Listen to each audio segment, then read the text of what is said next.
To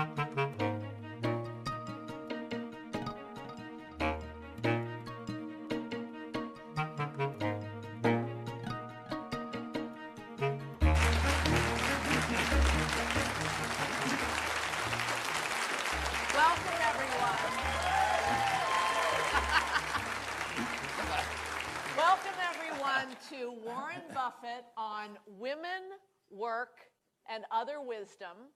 We're here at the University of Nebraska, Omaha, with about 150 students, faculty, and a few friends of Warren Buffett on the cusp of annual meeting weekend. This is the first social interview for Warren that he's ever done. We're taking Twitter questions. You can send your questions using the hashtag FortuneBuffett. Please tweet your questions. And this is also, Warren, your first interview, first deep dive on the topic of women in work. Right. So my first question is, why now? Well, it came about because I've talked to college students who come to Omaha on the subject, because I take whatever questions they bring up, and a lot of the questions are about women, and a lot of women are in attendance. I read the galleys of Sheryl Sandberg's book, Lean In, and I thought I might put down some of the ideas I talked about and perhaps have it be a forward for the book. That didn't work out. And then I thought, well, I'll go to the best place of all. And so I called you, and I went to Fortune, and I'm really glad to get these ideas out. I've had them in my head a long time, but this is the first time I've written them down. So it really is kind of the water cooler conversation that Sheryl Sandberg of Facebook and Marissa Mayer at Yahoo have generated. Is that what really spurred it? Because you've talked on and off about the ovarian lottery. Right. And the privilege you've had and the success you've had, because only, half the women... I only had half the workforce to compete with. I was born in 1930, had a sister on each side, a couple of years on each side, just as smart as I was. They got the same grades in school. The teachers... put them probably higher than I was. They were personable, but they did not have the same opportunities all that I did. And so for both external and internal reasons, which I get into in the article, women just haven't had the same chance. It's gotten a lot better, but it was in 1776 that we said all men are created equal, but somebody had their fingers crossed, because when I got to the Constitution and Article 2 describing the presidency, it kind of slipped in there, all these male pronouns, and we passed the 19th Amendment in 1920, but it was 61 years later before Sandra Day O'Connor got appointed to the Supreme Court. And what are the odds of that happening naturally? Well, there were 33 males between the passage of the 20th Amendment and Sandra Day, and for that to be by chance, it's over 8 billion to 1. Yeah, it was not by chance. So Warren talks about this in a wonderful essay that he wrote for Fortune.com and the Fortune 500 issue, which is on newsstands on Monday. And Warren, it's a terrific piece, and I think a lot of young women are going to read it. And this is a question from a young woman via Twitter at S. Davis. She asks, if you were filling a financial toolbox with tools to guide young girls throughout their lives, what would you have in it? Well, if they were starting very, very, very young, I'd have them watch our Secret Millionaires Club, which is on, and talks to very, very young people. And we're talking to... Explain the Secret Millionaires Club. Secret Millionaires Club is a designed by Andy Hayward. It's a program on cable, and it's to teach lessons very early through an entertaining vehicle to young people on proper financial habits. The more you learn, the more you'll earn. All of that sort of thing, and invest in yourself. All of these lessons that some of us get at home, but a lot of us don't get at home, and it's very important starting on the right path early. And the program is equally for boys and girls. And then, as they get older, if you got an interest in business, just start reading about business, talk to local business people. You can't get enough of it. I mean, that's the way I learned, and you know, I was lucky, but my sisters were not exposed to that. You know. What's the best thing someone can read? Well, if they want to get into the investment world, the book I read when I was 19 was The Intelligent Investor by Benjamin Graham, and that changed my life. I bought my first stock when I was 11, and I was having a lot of fun in stocks. I just wasn't making any money. And then when I was 19, I bought this book and I read it, and I'd read hundreds of books before that. But this gave me a philosophy, and I'm still using that philosophy. And you think that book is still relevant? It's very relevant. Interesting. So, Warren, you've explained that Sheryl Sandberg's book, Lean In, kind of spurred you to write this essay and us to have this conversation. But I know from knowing you for about 15 years and knowing about you for much longer than that you really didn't used to be so conscious about women and the importance of giving women opportunity and promoting women. When did you come to consciousness? Well, I'm not sure that there was any, moment on the road to Damascus or anything like that, but it just became aware. I became aware of it.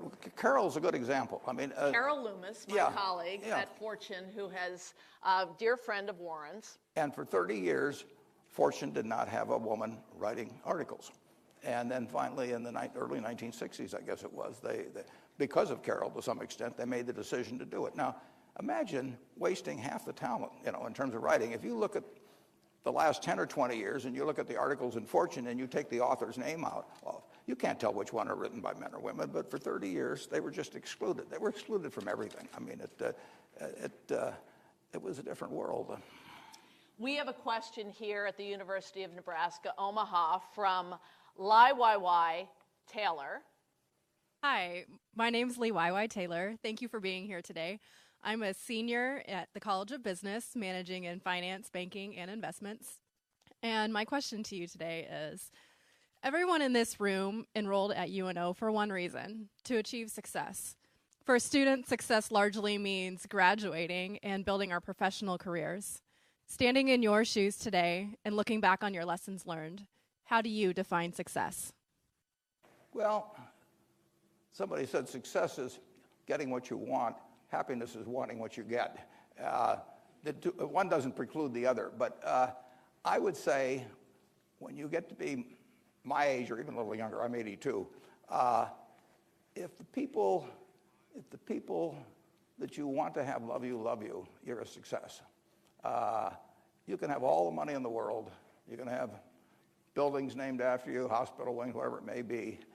And unless you've got people that really care about you, you are not a success. And not everybody's going to make a fortune. Not everybody's going to be on football teams or whatever it may be.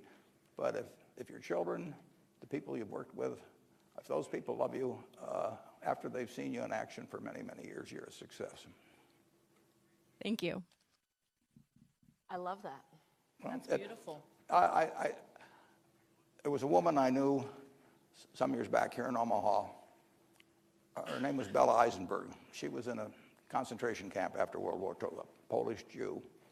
And she looked at me one day, not too many years before she died, and she said, "I'm very slow to make friends, Warren, because when I look at someone, I say to myself, would they hide me?" And if you get to be 70 or 75 and you have a lot of people who would hide you, you are a success. Wow. And if nobody cares about you, I don't care how much money you have or how many medals you have or something of the sort, you are not a success. That's beautiful. That's wonderful. Thank you for that.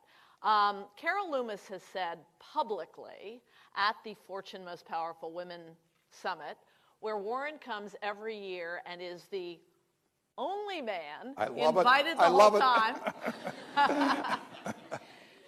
Carol Loomis at Fortune has said on stage that Warren Buffett is the least prejudiced executive I know. He is not prejudiced in terms of race, ethnicity, gender. You are biased about one thing. What's that? Brains? Yeah, well, you like to hire people with brains. But even there, I would say this. I mean, there are all kinds of people who are doing wonderful things for the country. They aren't all intellectual giants or anything of the sort. If people do their best, that's what really counts. And if they have a concern for other people. So what's more important than brains? Well, I would say character. Yeah. I mean, brains you're born with. Yeah, you elect to have the kind of character you want. You can't do anything about, you can't do anything about whether you're male or female. You can't. There's a lot of things you can't do anything about. It's the things you can do something about, and where you elect the right road that I give people real credit for. There's people in this. I mean, a lot of them have made sacrifices to go to school here, or their parents have. I mean, they are out to fulfill their potential, and what we really want in this country are conditions that allow everybody to do that, equality of opportunity, and then we want people to pick up on it, and I admire the ones that do. So have you changed at all in terms of hiring the best person regardless of gender, or do you consider gender in any kind of positive way? Well, no, I think we've always tried to hire the best people, but initially I wasn't hiring very many people if you go back a long ways. But there's a young woman here in the audience that joined us 3 years ago, and she is now the chairman of the board of 4 companies that Berkshire owns that have sales of over $4 billion. And she selected the CEO for 2 of those companies. Tracy Britt, who is little known, Tracy's over here. She's 28 years old. Fortune put her on our 40 under 40 list last year, which is amazing people under 40. And good for you, Warren. You found Tracy, and it's extraordinary. And I've come to know Tracy, but she is the chairman of Johns Manville. Benjamin Moore, Larson Jewell, which is a framing company, and Oriental Trading. And Johns Manville has sales of over $2 billion. But the interesting thing about Tracy, too, is she came from a farm in Kansas. I mean, so it isn't good for me. It's good for her. She's the one that decided where she wanted to go and then set out to do it. And she is also your financial assistant, which means right. What? Well, it means that she takes care of all kinds of things that come up, such as these 4 companies. They are her responsibility.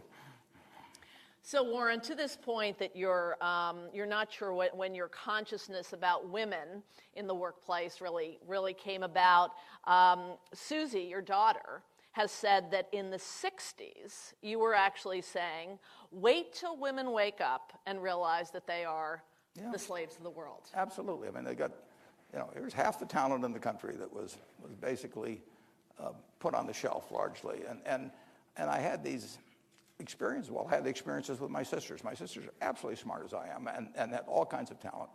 And the expectation of my parents, of the teachers that they ran, of their friends, was that if they married well, that was sort of the crowning achievement. I mean, they had no thought of kind of going into the same kind of activities that I had. And, it was just a huge, huge waste of talent. I mean, let's just assume when I was born, instead of having that kind of a discrimination, that you decided that all men under 5'10" should only have 3 activities available to them. Like women basically had secretaries and nurses and teachers.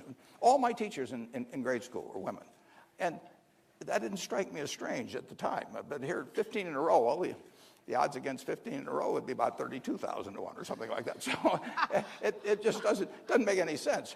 But I didn't think about it.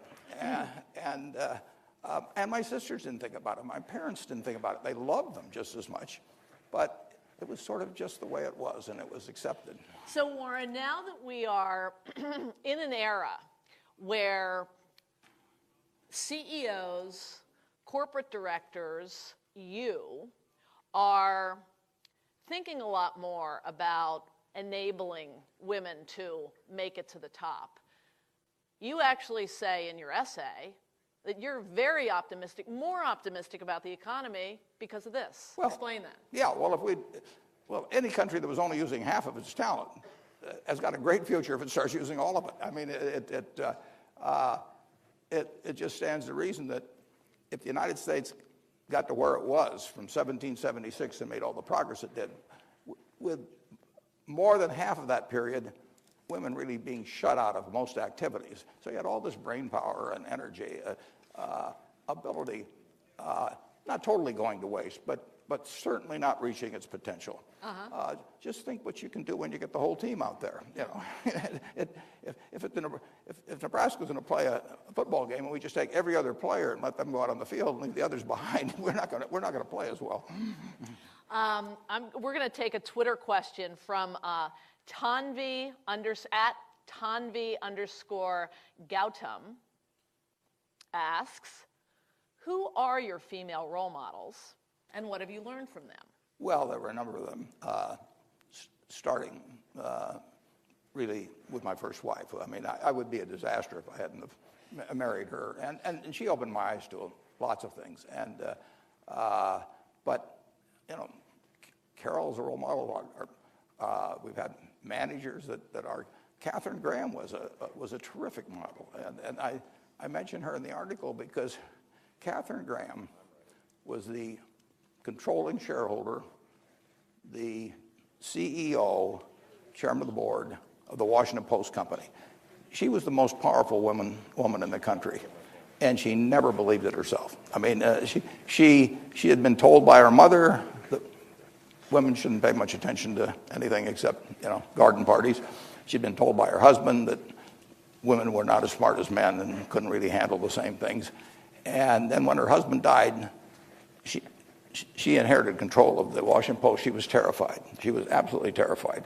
She practiced in front of a mirror saying to the board of directors, I'm going to actually be active. A number of people wanted her to sort of be on the sidelines. Kay was very, very, very bright. I got to know her very well.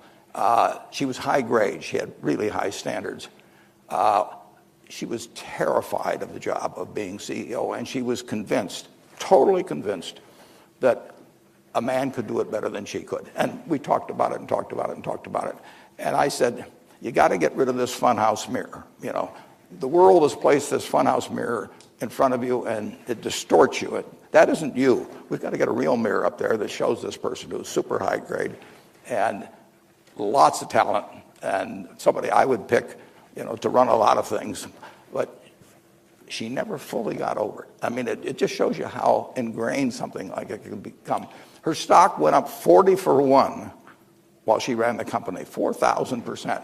You'd think that'd make somebody feel pretty confident about themselves. It didn't. She won a Pulitzer Prize for her autobiography. You'd think that might make somebody pretty confident about themselves. It never got rid of the feeling in her stomach. And so it's so important that women get rid of those funhouse mirrors. You can't put limitations on yourself. And some men put limitations on themselves, too. I mean, it's not just limited to women. But society put that funhouse mirror in front of women for, well, centuries. And getting rid of it is just enormously important. Catherine Graham was the first female Fortune 500 CEO, and Washington Post Company has been one of your most successful investments. Correct, and in no small part due to her. But if she was here, she would immediately start denying that was the case. If the average male was here, he would say, "You're not giving me enough credit," and Kay would have said, "Oh no, it wasn't me. It wasn't me." You know. Women have to get over that. They have to get like the males and claim credit for way more than they do.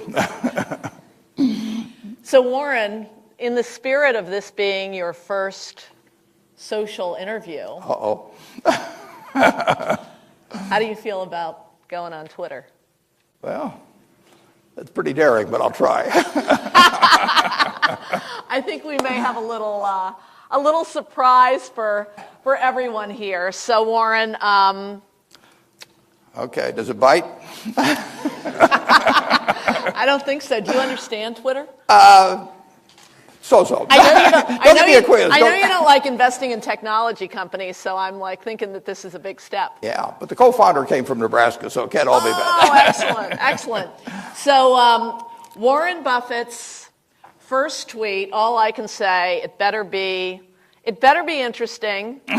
It better be entertaining. Yeah. And here we go, huh? Tweet away. Okay. Here we go. Are we in business? I think we're in business. Okay. What's your first tweet? Warren is in the house.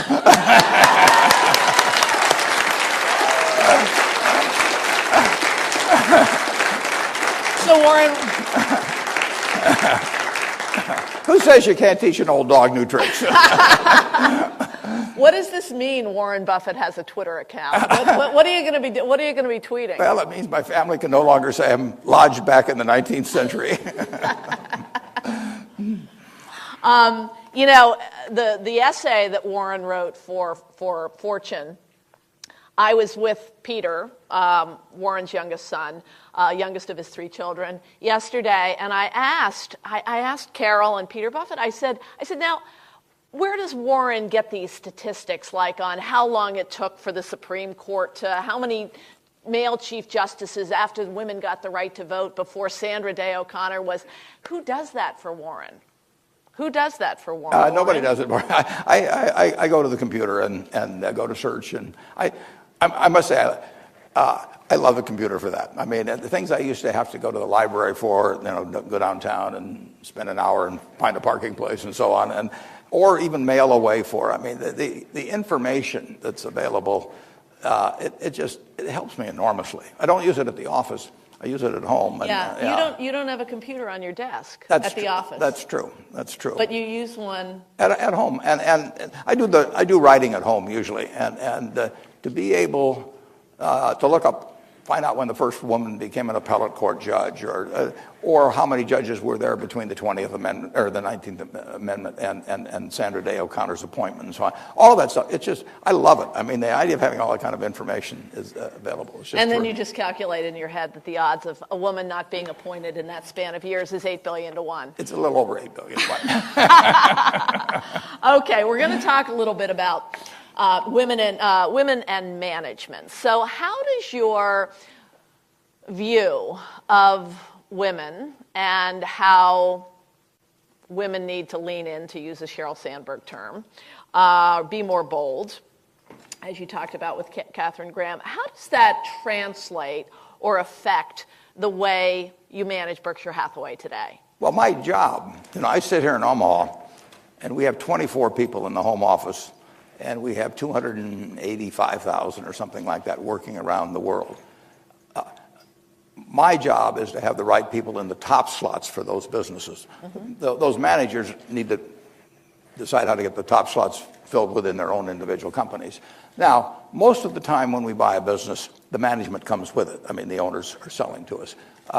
So I don't have to change managements very often, but when I do, it's my job to pick the best manager. And as I mentioned, I've given Tracy the responsibility for 4 companies, and we made management changes at 2 of those that she made the decision on. But she thinks about it the same way I think about it. I mean, who is best going to do this job? And it doesn't make any difference. Their age doesn't really make any difference to us. Their sex doesn't make any difference to it. Their educational background doesn't. I mean, in the end, we need to come up with the best person to run it, because talent is scarce. Mm-hmm. And you want somebody in there, you want somebody who's going to feel like it's their own business, even though we own it. You want them to have a feeling of ownership. And because we give enormous responsibility to the managers of our business, probably more than any large company that I can think of in the world. So therefore, we better have the most talented. And we cannot afford to have any kind of a blacklist as to who we won't put in the job. I mean, if somebody's 30 and they're the best, great. If they're 60 and they're the best, great. If they're male and they're great, female, just whatever they may be. And when did you put your first woman on the Berkshire Hathaway board? Well, the first woman that's put on the board of Berkshire actually was my first wife, Susie. But then in the last 5 appointments we've made, 3 have been women, including, we've got a wonderful woman joining us at this annual meeting, Meryl Whitmer. And we have a different set of criteria than many companies do. People generally, many companies just sort of go for a routine that the lawyers kind of write up the proxy statement and all that sort of thing. We've actually thought very hard about who we want to have be directors of Berkshire. We want them to be business savvy, and we want them to be shareholder oriented, and we want them to have a strong interest in Berkshire. Now, there's lots of very smart people who we would not want on the board of Berkshire. They don't know that much about business. They're very good at medicine. They're very good at this or that, just like I would not be any good on a medical board. But so we're not looking for big names. We're looking for big brains about Berkshire's businesses and people that will care. So now you have 3 women on the Berkshire board. Charlotte Guyman, besides your late wife, was the first woman that you recruited onto the board. That was 2003. And I mean, I just have to ask, that was a time when most companies had women on boards. So why did it take you so long? Yeah, well, that's a good question. and I don't have a good answer, incidentally. But I did anticipate my whole thinking in terms of as the Berkshire fortunes grew and all of that was that Susie, my first wife, would outlive me. She was a little younger than I was, and women live longer. And all of my Berkshire holdings were going to go to a foundation. And it was a foundation that she was going to run if she outlived me. Incidentally, it would have been, if she had outlived me and I died, it would have been the largest foundation in the world, and it would have had a majority of women as trustees. It still is a foundation that's the 7th largest in the United States in terms of annual gifts, and it does have a majority of its trustees are women. So we were putting women on the board of what I regarded as the most important entity in my life, in terms of where the fortune would go. But in terms of the board of Berkshire, I really sort of treated it as my own province for a long time, and I didn't consult the board about a whole lot of things. I can confess that now because I've gotten better. Really, you have gotten better. What made you better? Well, probably public pressure to some degree, and I always controlled Berkshire. So as a practical matter, and it goes way back to a partnership I had and everything. So I was used to making my own decisions and sort of announcing it to the world afterwards. Give us an example of a decision that you would consult the board on today that maybe you wouldn't have. Well, the overwhelming decision is succession.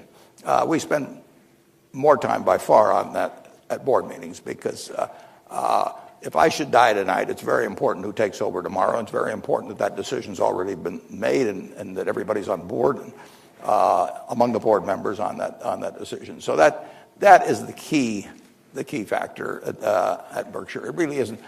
Our businesses are running extremely well. I can tell our directors what's going on with them, and they read our 10Ks and 10Qs. But there's not a lot of discussion on that. Although we have one meeting in the fall when we have managers.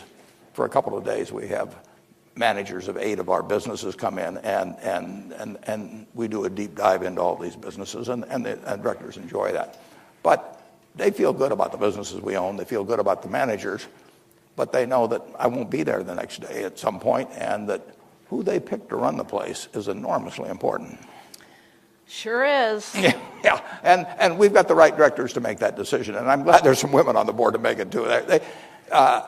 I've got one. Charlotte Guyman, Sue Decker, who was at Yahoo years ago and is on a number of big boards. Yeah, we've got 6 directors that are under 60. They are the directors of the future, and 3 of those are women. But they weren't picked particularly because they were men or women now. I mean, these are people that meet those 3 tests that I laid out. This last board appointment, Meryl Whitmer, who is a woman, were you desiring another female board member? If it was a toss-up, I wanted to give it to a woman, but it had to be a toss-up. Why? I'm not going to sacrifice. No, but why, if it was a toss-up, did you want to give it to a woman? I just thought we ought to have more in those positions, and I think there's a chicken and egg thing in terms of women advancing in business. I mean, they got to get the visibility, and they don't get it, and therefore they aren't thought of, and you just get this circular thing. So I like the idea, frankly, of women of talent becoming recognized as women of talent. Good. That's what this is all about. We have another student. Allison Watson has a question. Allison? Hi, Warren. Hi. My name is Allison Watson. I am an MBA student here at the University of Nebraska-Omaha. And my question is, as a woman in the workforce who's raising 2 young kids, working full-time, and going to school for my MBA, there's an immense amount of pressure to do it all. What strides have you taken with your companies to help women do it all while still advancing through their career?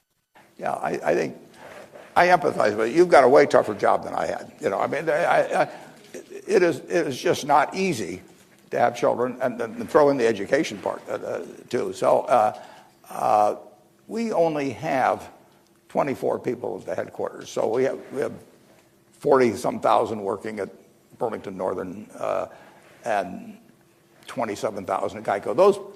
Those companies have their own policies, but I certainly urge every one of our managers to do what they can to make it easier, because it just isn't easy. I mean, Carol Loomis had two children when she was writing at Fortune one time, and I asked her in about 1969 or 70, shortly after I got to know her, I said, how in the world do you do it? Because she would work straight through the night on stories and all, and the 2 young kids, and it was interesting. I've never heard Carol complain about anything.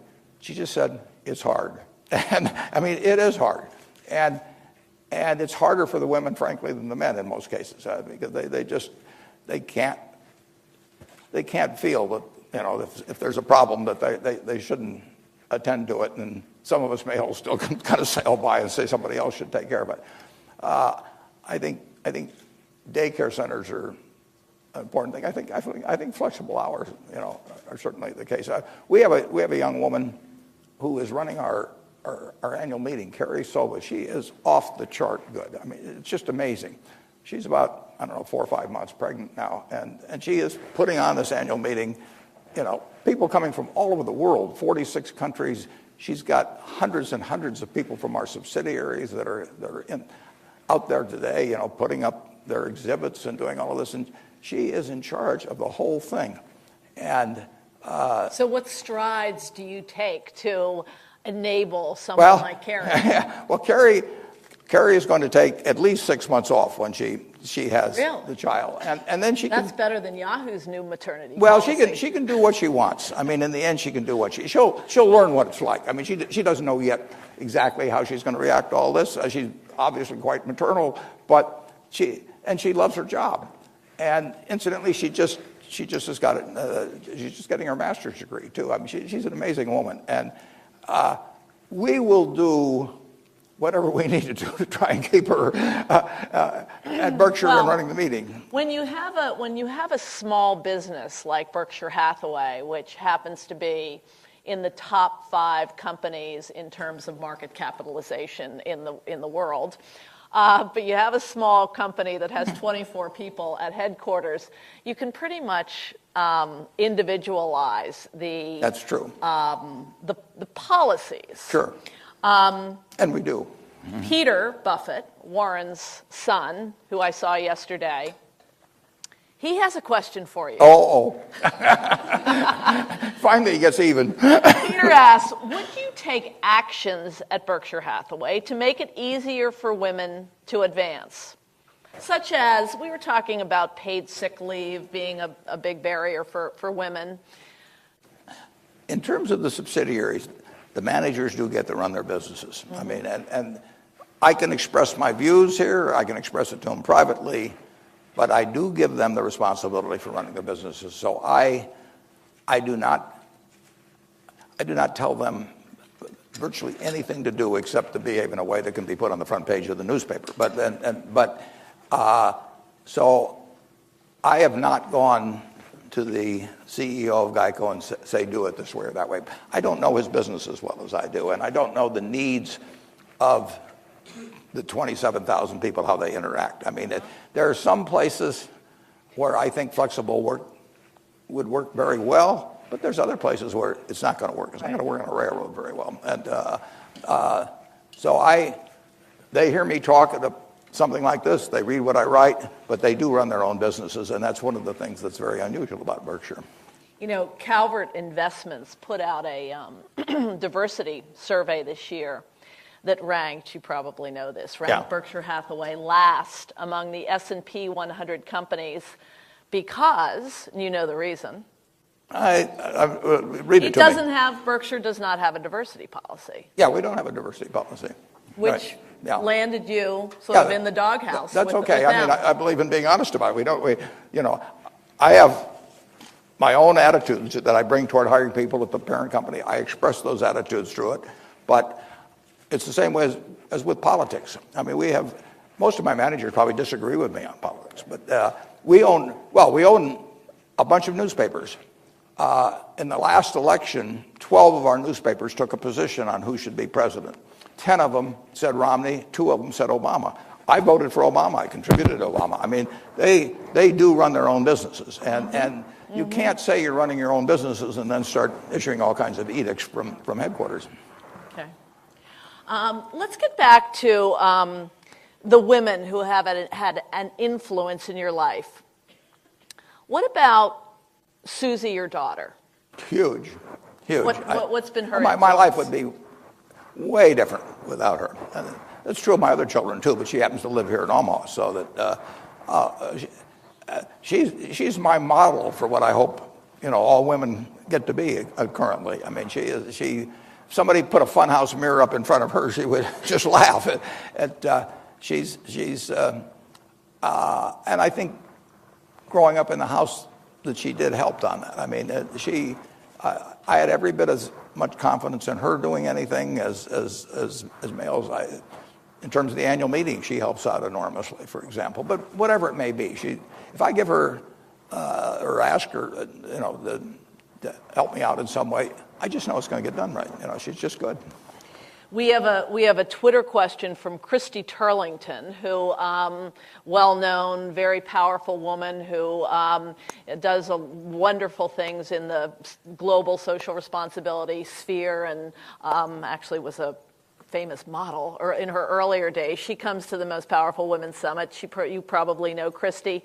She asks, Warren, what is the most important lesson you learned from your mother?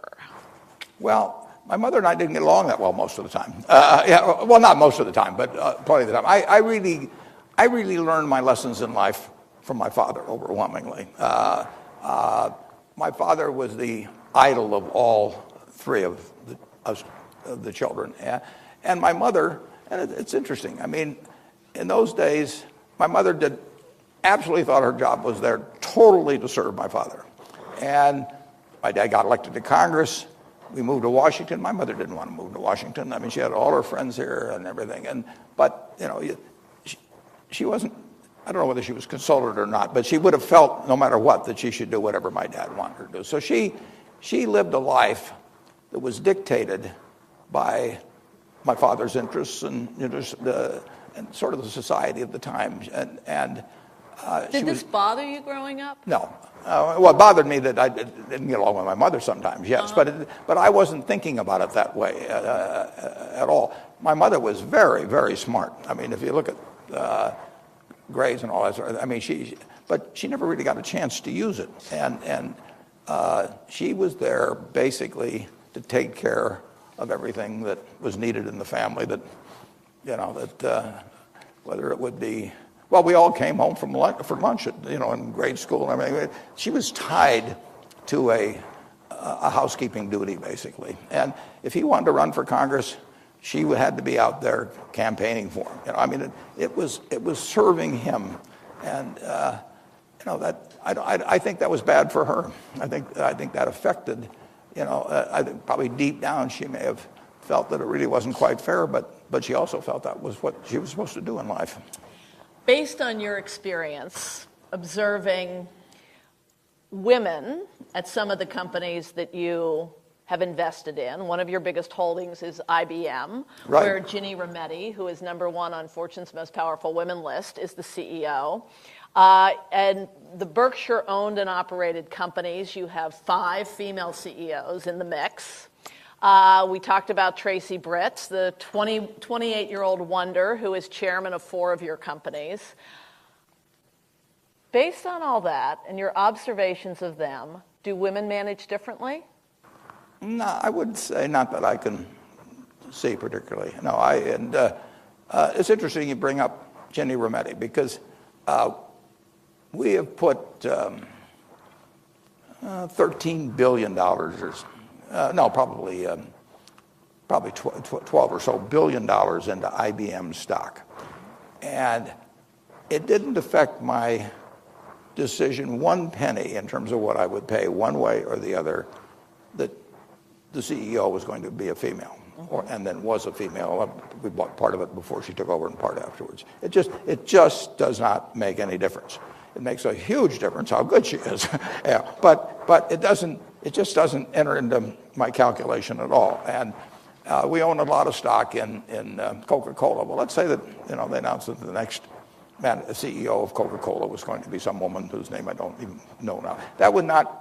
I would just have no effect on investment decisions. I regard the economic prospects on a probability basis, of being identical, whether the CEO is a female or a male. Now, it makes a great deal of difference what kind of a female, what kind of a person they are, but not whether the sex doesn't make any difference. I want to take a tiny break here to ask a question. How many Twitter followers does Warren have now? Can you let me know? And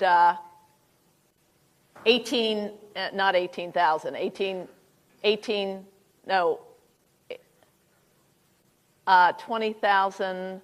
He had more before. No, I don't think so. Okay, no, 20,000 followers. Yeah.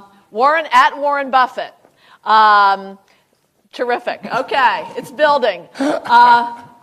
We have a question from T. Valerie at Bankable. Warren, what kind of price premium would you add to a diverse company, and how would you define a diverse company? Well, I would certainly subtract from any company where I thought they were picking people other than picking the best people. I mean, if particularly, we'll say if the CEO is picking his idiot nephew, I will have a big subtraction for that. But I won't. If I read a proxy statement that says, we have this and that as a diversity policy, which is probably some boilerplate, maybe even that the lawyers stick on, I won't pay any attention to that. What I will care enormously about is whether they pick the best person. And I've been on boards where we haven't picked the best person. We've made a mistake. It wasn't made on a gender basis. We just made mistakes. So the Bible says, blessed are the meek, for they shall inherit the earth. But it doesn't say that after they inherit the earth, whether they'll stay meek. So when you make somebody CEO, sometimes you find out that you've got a different person there than you thought you were going to have. You make mistakes. So to this point, when you have been on boards, right, and you pick the wrong person to be CEO, is there any pattern there? Any lesson there? Well, often the person has sort of been anointed by the previous CEO, and it's very difficult for a board to sort of buck that momentum that's there.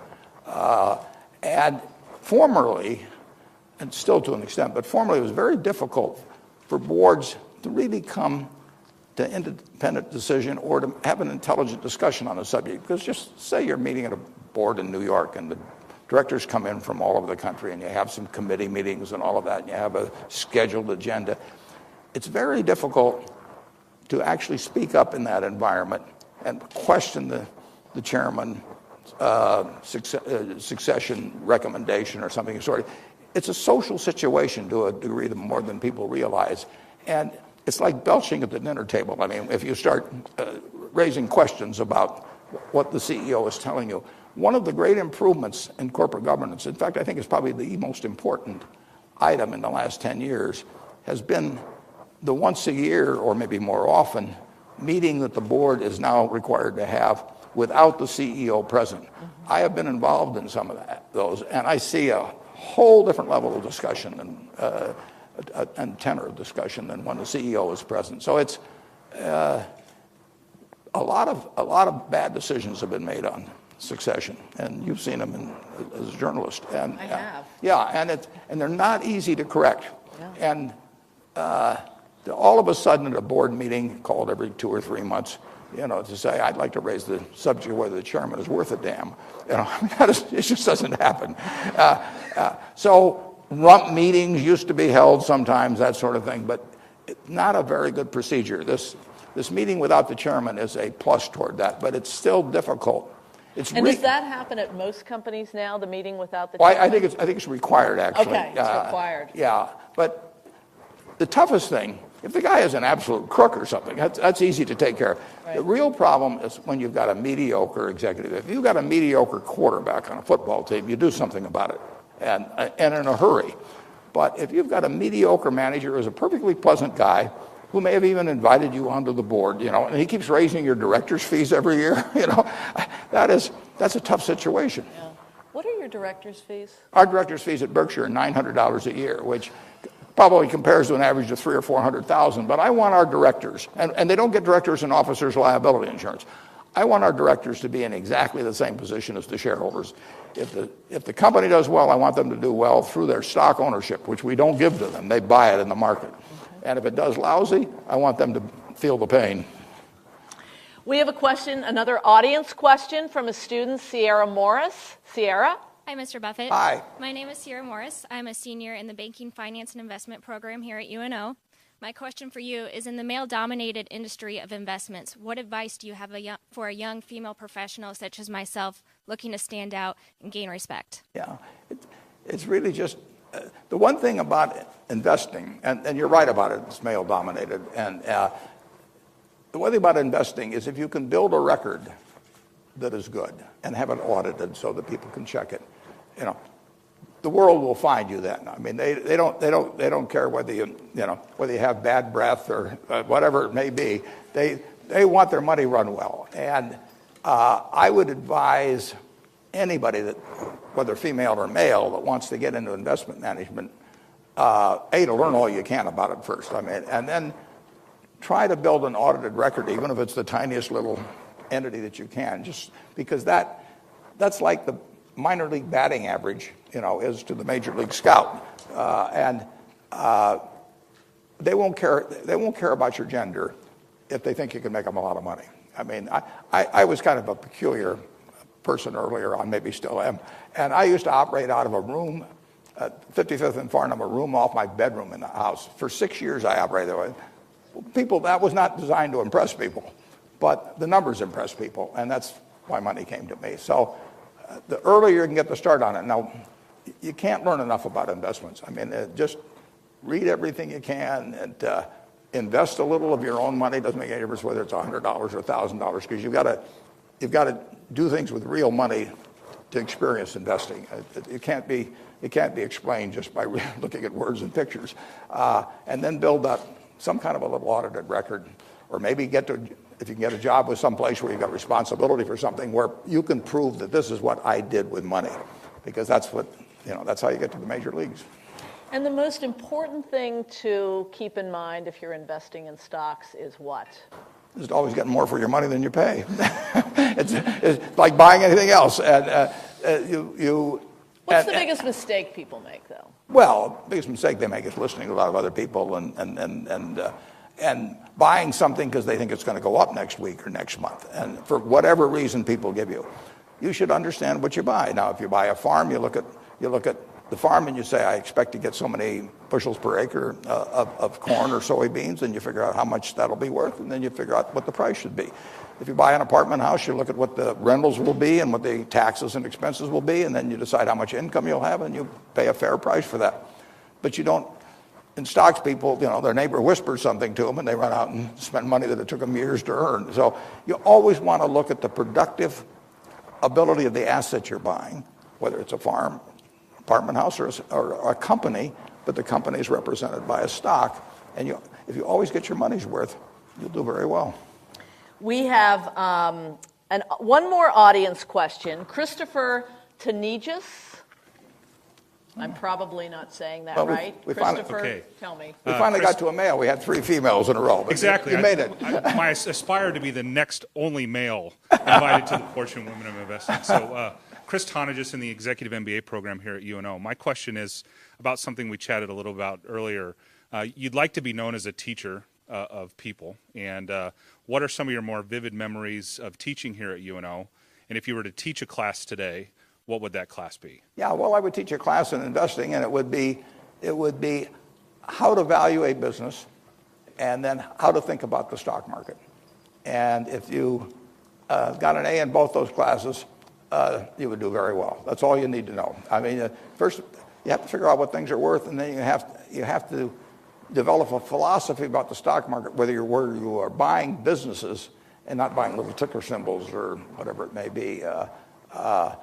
I had a lot of fun teaching here over the years. Made a lot of friends through teaching, and I saw Paula Zahn here a few years back. Well, I had her parents, Norman and Betty Zahn, in my class, 30 years early, and Betty had written me a poem, and I sent it to Paula.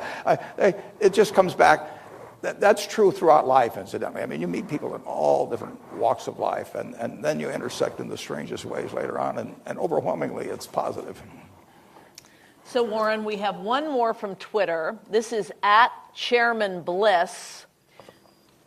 It's kind of to me. Just ask Warren Buffett if he'll go out with me to a Dairy Queen to share a Coca-Cola. Well, I go out with my great-grandchildren on Sundays, and I have 7 that are in the general area here, and we have a terrific time at Dairy Queen, and we make a lot of noise. I don't advise you to come at the same time we're there, because we sort of take over the place, but Tracy comes out with us occasionally too, and we have a lot of fun. But Dairy Queen is a great social spot, and it certainly is intergenerational. I mean, you can have a lot of fun with your, in my case, great-grandchildren as well as grandchildren and children. Well, I love doing a live video chat, Warren Buffett's first social conversation with an 82-year-old guy who is getting more popular by the second. You know what you're up to? No. 32,000 followers. Wow. Let's give a good round of applause to that. Warren, thank you so much. This has been a delight. Good luck annual meeting weekend, and we'll have a lot of fun. Kill it. Okay. Thanks. Thank you.